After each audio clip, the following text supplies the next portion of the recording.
बिस्मिल्लाहिर्रहमानिर्रहीम। अस्सलामु अलैकुम दोस्तों, आज का अमल वज़ू के 3 घूंट का बहुत ही आसान और चंद सेकंड का अमल है, और जिस मकसद के लिए भी आप इस अमल को करेंगे इंशाअल्लाह ताला वो पूरा हो जाएगा। ये बुजुर्गों का आजमुदा अमल है, और दुनिया का जो भी मकसद हो, पुरानी से पुरानी बीमारी हो, कारोबार में तंगदस्ती हो, शादी में रुकावट हो, कर्ज वगैरह हो, जिस किस्म का भी मसला हो, अल्लाह के फजलो करम से वो हल हो जाएगा। ये अमल आपने वज़ू के बाद करना है, क्योंकि वज़ू से इंसान के गुनाह झड़ जाते हैं, और जब बंदा पाक साफ हो जाता है तो उस वक़्त का अमल किया हुआ खाली नहीं जाता।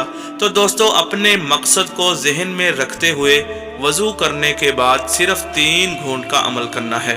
मतलब जब वज़ू कर लें उसके बाद आपने पानी का 1 घूंट अपनी दोनों हथेलियों में भर कर पढ़ना है, या अल्लाह या शाफी, या अल्लाह या माफ़ी, या अल्लाह या काफ़ी।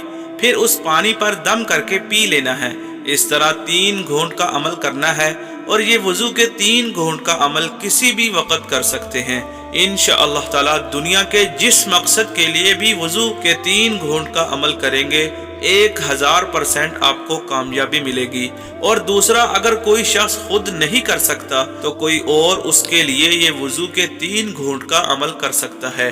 तो दोस्तों, आप ये अमल ज़रूर करें। ये हमारे बुजुर्गाने दीन का दिया हुआ ख़ास और आज़मूदा तोहफ़ा है।